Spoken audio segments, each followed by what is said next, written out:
Wapendwa, Bwana Yesu asifiwe sana. Kwanza kabisa, mtaa wa Mwasonga, katika kambi hili la Mwasonga ni wapongeze sana.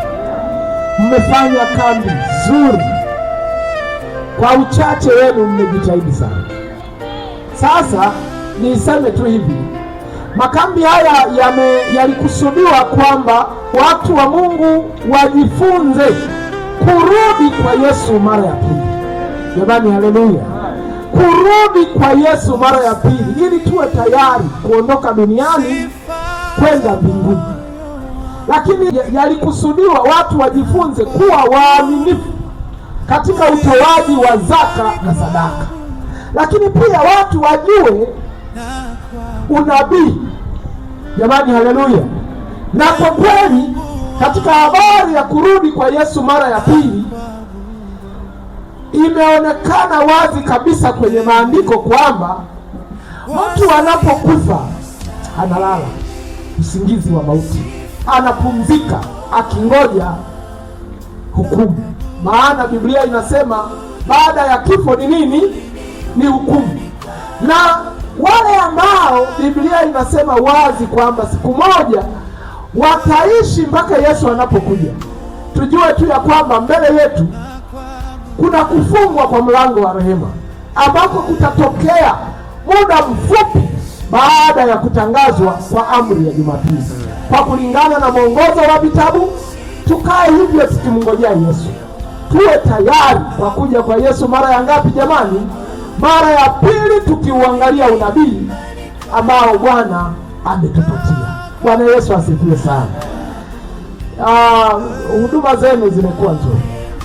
Mahali pa kulala tunalala vizuri, lakini ile timu ya jikoni mmefanya vizuri.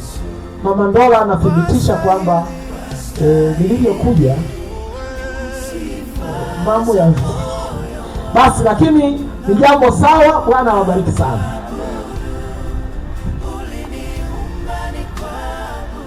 Amina. Pastor Ndola, samani kabla hujatoka, tunatambua uwepo wako hapa pamoja na jopo la wachungaji.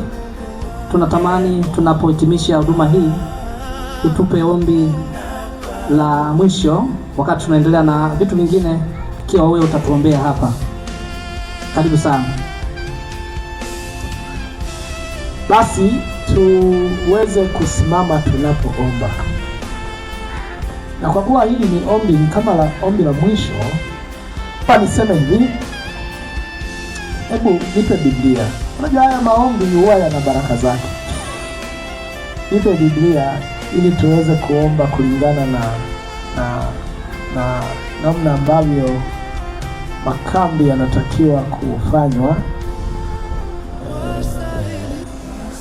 Jamani, Bwana Yesu asifiwe sana.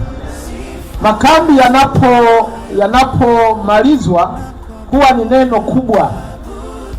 Hebu sasa mnaweza mkaona mbona sasa huyu mzee naye ameanza kutuletea maneno mengi, lakini sio mengi, ni baraka.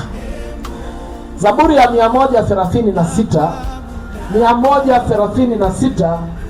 wewe utakuwa unasema, kwa maana fadhili zako ni za milele. Mshukuruni Bwana kwa kuwa ni mwema. Mshukuruni Bwana wa mabwana, kwa maana fadhili zako ni za milele. Yeye aliyewaongoza watu wake jangwani, maana fadhili zake ni za milele. Akawaua wafalme mashuhuri, maana fadhili zake ni za milele. Akatuokoa na watesi wetu, maana fadhili zake ni za milele.